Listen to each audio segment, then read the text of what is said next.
Salut, c'est Corsair, bienvenue sur ma chaîne. Alors aujourd'hui, la review d'un Transformers. Moi, je sais, ça faisait longtemps que j'avais plus fait ça sur ma chaîne. Le MPM7 Bumblebee, figurine qui est tirée du film Bumblebee sorti en décembre 2018. C'est l'origin story, si on veut, de Bumblebee. Alors au départ, ça va être un spin-off de la saga de Bay. Mais en fin de compte, pour moi, mon sentiment personnel, c'est vraiment plus un reboot de cette franchise. Et franchement, ça fait pas de mal. Surtout quand on voit la bouse qui était TF5. C'est assez simple, l'histoire, sans spoiler. La guerre fait rage entre les Autobots et les Decepticons sur Cybertron. Les Autobots sont clairement en train de perdre la guerre. Et Optimus envoie Bumblebee sur Terre afin que celui-ci leur prépare une base arrière permettant de se regrouper avant de lancer une contre-attaque. L'arrivée de Bumblebee sur Terre se passe pas tout à fait comme prévu et il se retrouve coincé en sommeil jusqu'à ce que Charlie le découvre. Et donc l'histoire c'est en fait l'évolution simplement de Bumblebee sur Terre aux côtés de Charlie. Alors forcément, comme c'est des Transformers, il va y avoir quelques petits Decepticons dans l'histoire. Je ne dis pas plus pour ceux qui n'ont pas vu le film. De toute façon, il y a assez de critiques du film et je suis pas là pour parler de ça. Pour ceux qui veulent voir une critique du film, je vous mettrai les liens dans la description parce qu'il a fait 2 vidéos. C'est Magnus qui a fait une vidéo sans spoil et une vidéo avec spoil de ce film. Très bonne vidéo, donc je vous mettrai les liens en description pour ceux que ça amuse de voir un avis sur le film. Je vous mets ces liens là, pourquoi? Parce que je suis assez d'accord avec lui. Ça m'évitera de m'éterniser sur le film. Et je vais plutôt passer au principal élément de cette vidéo, à savoir donc ce Movie Masterpiece. Le Movie Masterpiece MPM7, donc le 3e Masterpiece tiré des films, donc dans la série Movie, à savoir qu'il y avait le MPM2 Bumblebee, le MPM3 qui était également un Bumblebee, les 2 versions Camaro. Donc le MPM2, j'ai fait une vidéo il y a très longtemps, je vous mettrai un lien pareil en description pour ceux que ça amuse. On va commencer classiquement par la boîte. Donc le mode robot, le mode alternatif la coccinelle, licence officielle Volkswagen. Donc Transformers Bumblebee, MPM7, Bumblebee, Autobot, voilà, Hasbro. Alors 8 ans et plus. C'est presque le temps qu'il faut pour le transformer. Hein. Parce que honnêtement, un gamin de 8 ans avec ça, le truc il va finir en pièces, il sera jamais transformé. Je vous expliquerai ça au long de la revue. Donc Takara Tomy, Transformers. La boîte n'est pas bien grande. Transformers Masterpiece Movie Series. À l'arrière, donc le mode alt, le mode robot, le mode alt. On va voir différents détails, le battle mask, les mains articulées, le Stinger Sword et le Stinger Blaster. Au niveau du contenu, on a bien entendu une notice. Alors ce qui me déçoit un peu, c'est la qualité du papier, ça fait un peu papier journal. Hein. Pour du Masterpiece, c'est pas terrible. Hein. Au moins, elle est en couleur. Par contre, niveau pratique, c'est pas le pied, c'est un prospectus, le machin. Hein.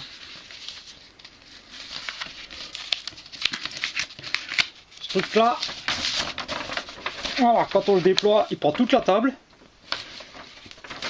Donc, les étapes pour le transformer de robot à voiture, donc 57 étapes.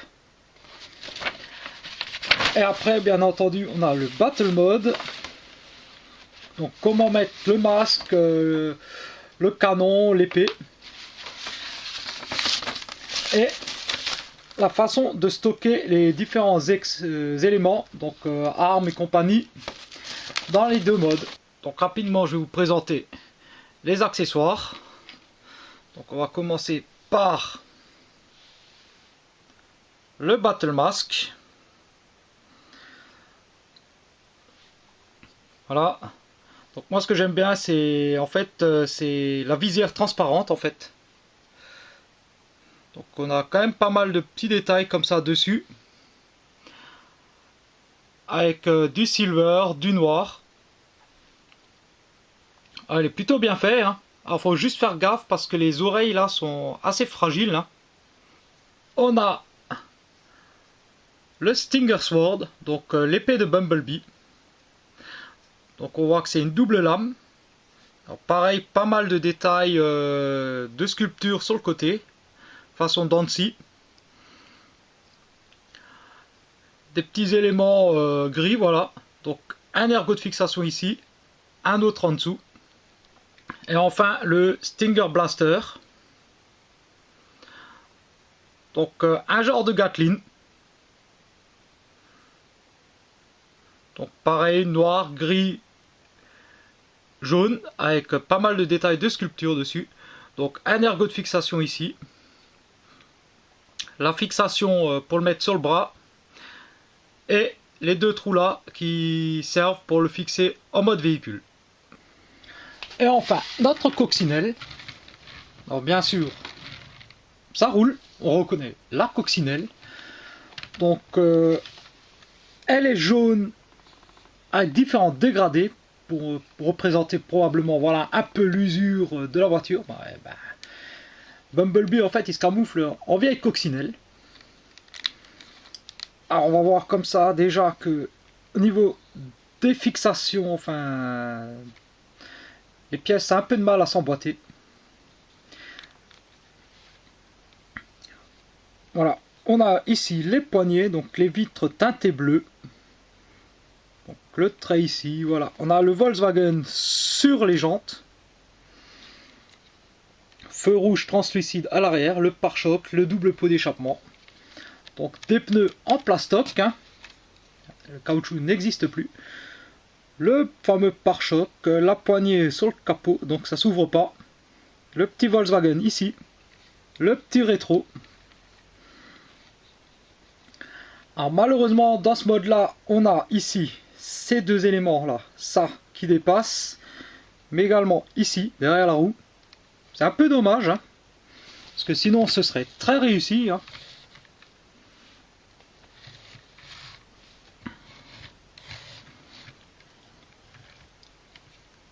Alors je vais vous faire rapidement un comparo de taille. Le MP 21 si ma mémoire est bonne. Donc Bumblebee G1. Clairement la coccinelle. Hein. Donc on voit déjà que celui-ci n'a aucun logo Autobot.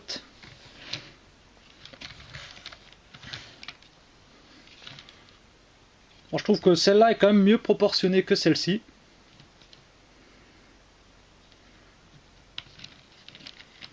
On voit clairement la différence de taille. Donc celui-ci est basé sur la taille du MP10, donc Optimus. Si on fait un Optimus à la même échelle, ça risque d'être un sacré morceau. Hein.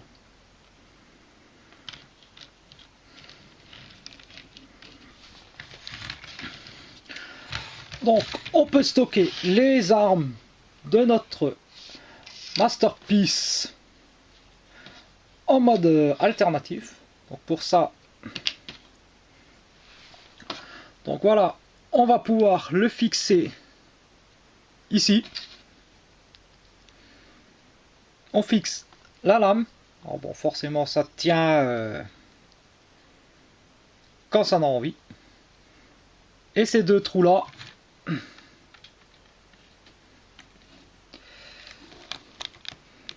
au niveau du pot d'échappement. Et c'est fin moche. Franchement, ça ressemble absolument, mais absolument à rien. Ça ressemble à rien. Lui aussi, on peut stocker son arme en mode alternatif. Mais ici, en dessous, ça, c'est du stockage d'armes discret. Ça, c'est juste une grosse bousasse.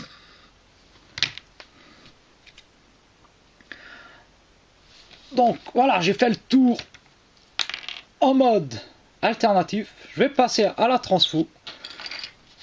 Alors c'est vrai qu'au départ je m'en foutais un peu, je me suis dit ouais je passe du robot à la bagnole ou de la bagnole au robot, sachant qu'il est vendu, il est en mode robot. Donc voilà, limite je serais passé du robot à la bagnole hein, en suivant la notice. Seulement voilà, si vous aimez les casse-têtes, prenez celui-ci. Celui qui connaît le leader Sentinel Prime DOTM et qui déteste les panneaux de ce robot, eh ben, je peux vous jurer que c'est la même misère. C'est peut-être même pire. Et donc c'est parti pour la transfo. Donc on commence ici par déclipser le toit et le soulever. Bon, ça se déclipse un peu trop, mais c'est pas grave. On vient ensuite déclipser ici à l'arrière. Donc l'aile qu'on va avancer. On va avancer cette partie-là, la débloquer.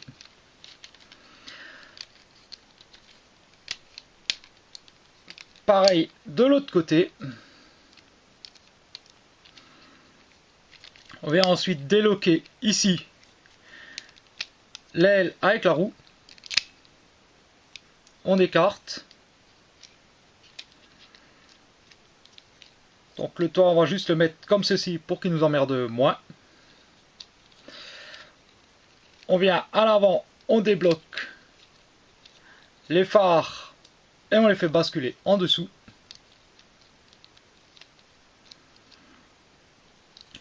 On vient plier les deux parties de pare-choc sur le côté. Alors attention, cette partie-là, le pare-choc se décroche très facilement. Hein. On va soulever tout le bloc. Donc système de charnière. On va remettre les phares vers l'arrière. On en profite pour monter les éléments de pare-choc qui sont dessus. Comme ceci.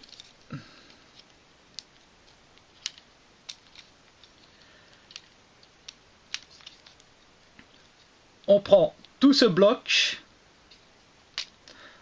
on l'avance, on fait basculer la tête, on le descend, donc pareil, toujours système de charnière. On en profite, on fait pivoter tout cet ensemble.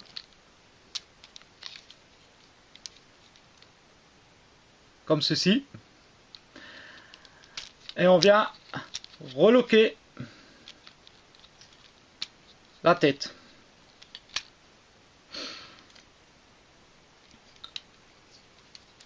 On passe à l'arrière. On sépare ici. On écarte les éléments de carrosserie et on vient sortir les bras. Donc ils vont pivoter par ici. On va faire remonter ces éléments et on va les clipser ici sur l'ergot.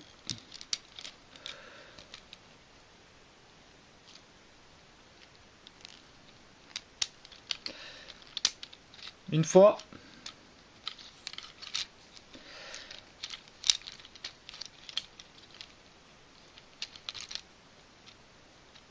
Et deux fois. On baisse les bras. On fait pivoter cette partie-là pour la reclipser. Et on fait pivoter l'élément de carrosserie. Pareil sur l'autre bras. Et donc il y a un petit positionneur pour trouver la bonne place.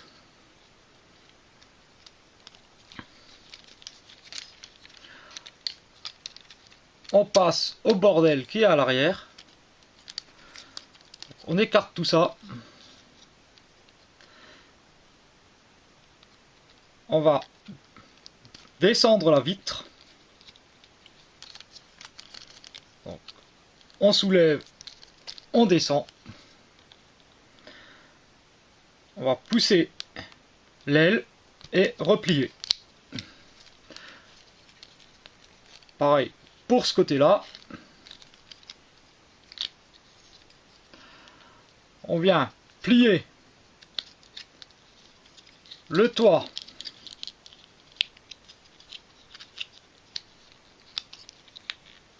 sur lui-même.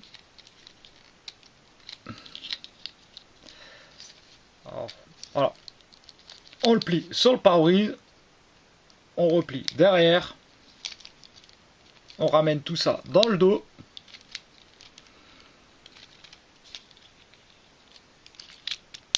Et on vérifie le lock avec la tête. On baisse ces deux parties-là. Le haut du corps est fait.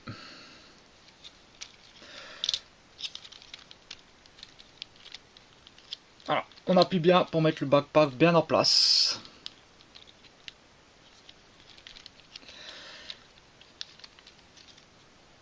On passe aux jambes. On va sortir le pied. Donc on soulève l'avant du pied.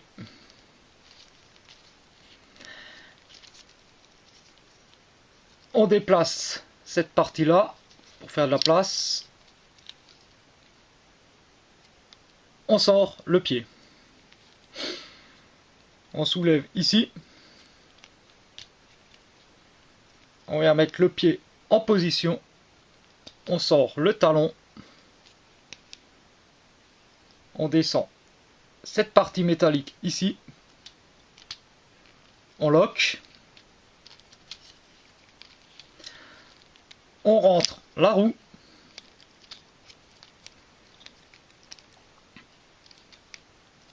On vient verrouiller ce trou là dans cet ergot là. Donc en déformant la carrosserie avec le système de charnière. Hein.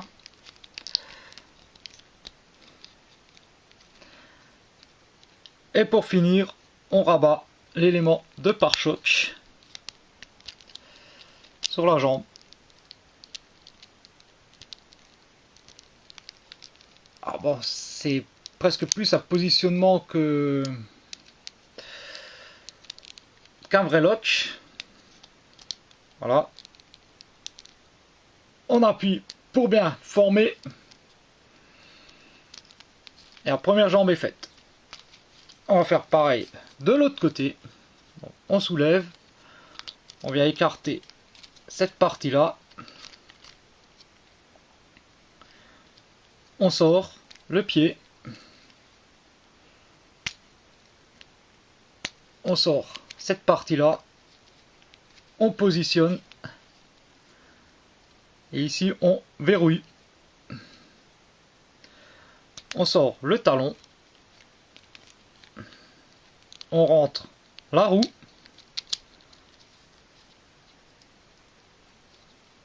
Et on vient faire pareil de ce côté-là.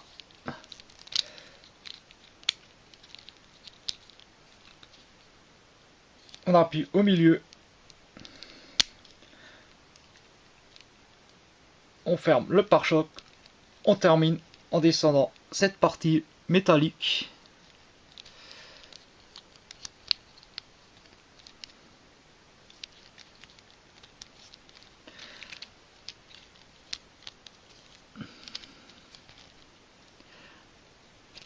J'ai oublié, on sort ici ce petit élément là en plastique.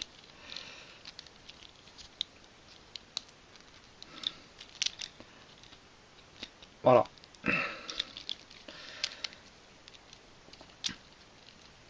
Les jambes sont faites.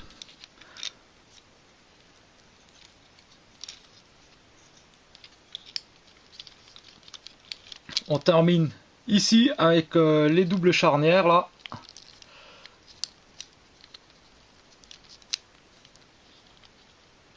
Pour positionner au maximum les portières dans le dos.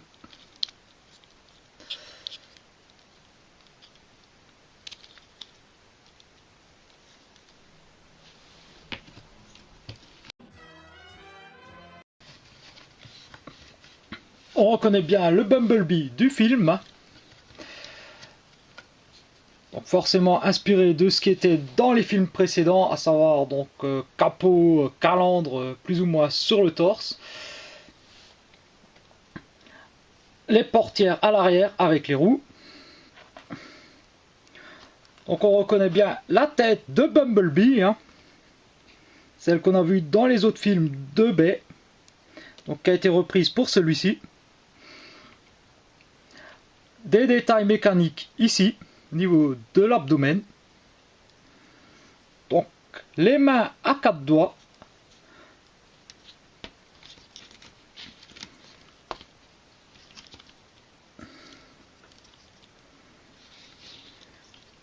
Niveau du backpack,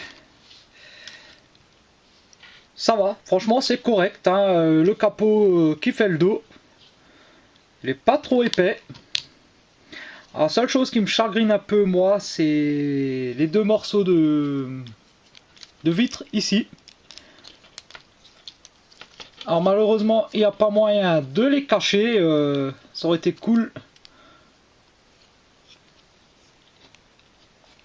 de pouvoir planquer ça carrément dans les portières avec à la limite une charnière ici, pourquoi pas.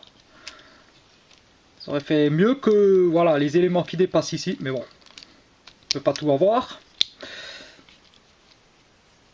Les jambes, il n'y a pas de creux, voilà, ça va, c'est encore plutôt bien géré. On a arrêté les orteils d'insectes. On a plus des chaussures, hein. Les pieds avec des chaussures. Alors, point de vue des articulations de notre Bumblebee. Donc, une tête à 360. Les jambes en haut bas. Donc, les bras qui se lèvent. Rotation. Rotation et pliure au niveau du coude. Rotation de la main. Le pouce indépendant avec une phalange. L'index indépendant avec sa petite phalange. Les deux autres doigts sont également indépendants mais sans phalange. Donc ça c'est pour cette main là. Pour cette main là, les deux doigts là, ah non, ils sont ensemble, c'est la même chose.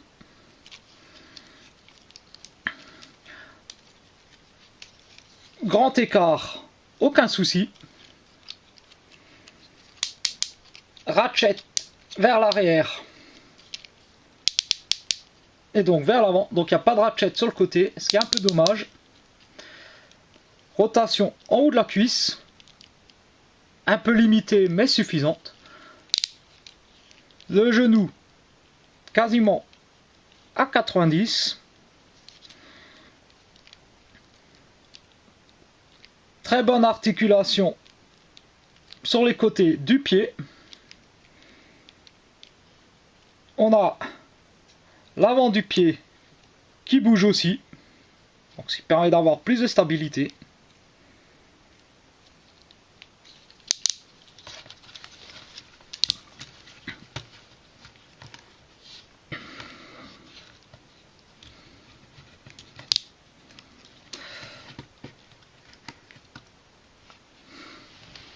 Quand même essayer de faire des belles pauses avec lui, hein.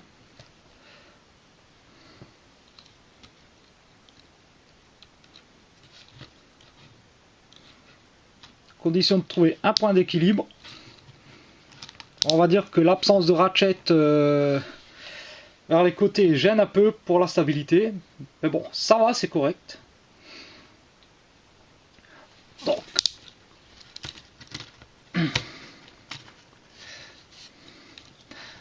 la rotation au niveau de la taille aussi, ce qui aide bien. Rapidement, comparatif de taille avec le MP21. On voit quand même qu'il est plus grand, hein. De toute façon, le mode véhicule était plus grand déjà au départ, donc forcément il est plus grand. Et comparaison de taille. Le MP02, donc la première version Masterpiece Movie Series de Bumblebee. Donc on voit qu'il est nettement plus grand, nettement plus imposant. Hein. J'aurais bien aimé avoir celui-ci à cette taille-là. Hein. Alors bien sûr, le robot, bah, il y a quelques petites fonctionnalités. On va commencer par le Battle Mask. Donc, on ouvre le haut du crâne.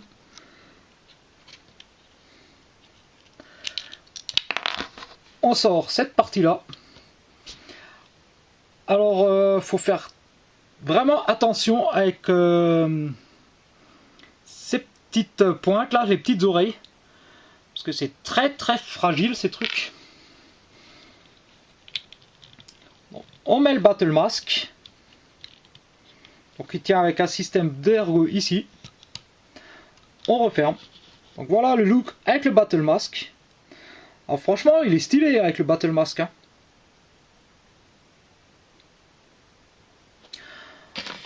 On va pouvoir mettre la lame.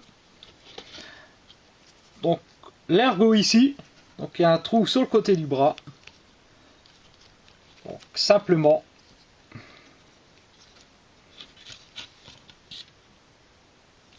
On met la lame en place.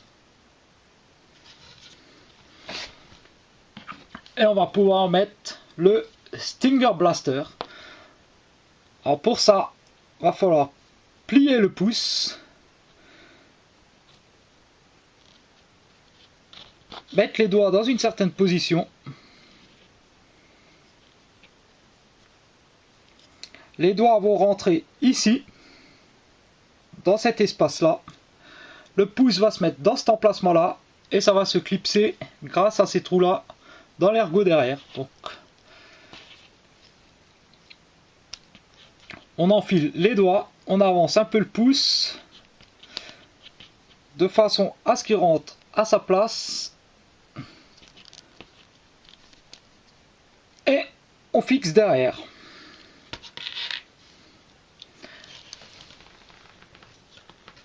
Et voilà donc Bumblebee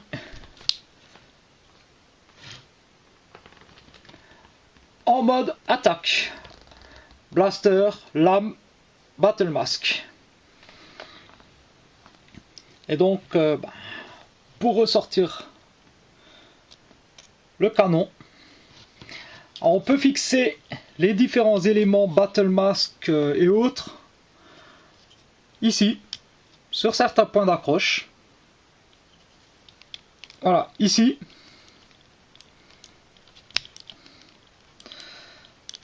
Donc sur les portières en fait, on pourra fixer les canons.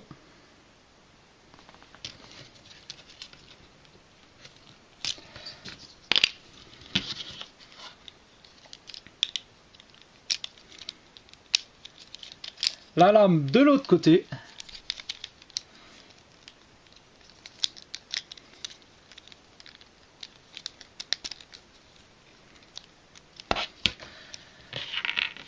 Et bien sûr, l'autre version du masque, alors que ce soit Battle Mask ou normal, à l'arrière. Bon, ça va, c'est pas trop inesthétique. Juste avec le masque qui dépasse un peu, c'est un peu bizarre, mais ça, il y a pire quoi. On peut le mettre dans l'autre sens, il y a les oreilles qui dépasseront moins. En tout cas de devant on ne voit rien, donc c'est plutôt classe. Hein. Dernière chose, dernier gimmick, on peut soulever ici les pans et faire apparaître les lance-missiles. Ces pièces là sont en métal, il y a un peu de métal, voilà, il y a ça, il y a les fixations des bras derrière, à ce niveau là, qui sont en métal. Ces parties là sont en métal également. Ces pièces là sont en métal. Donc un peu de métal, beaucoup de plastique malheureusement. Alors un truc assez original que je viens de capter. Sur les roues, on a l'impression qu'on voit ici des freins à disque. Alors autant sur la Camaro ça choque pas, autant sur une coccinelle, je crois que j'ai jamais vu une coccinelle avec des freins à disque.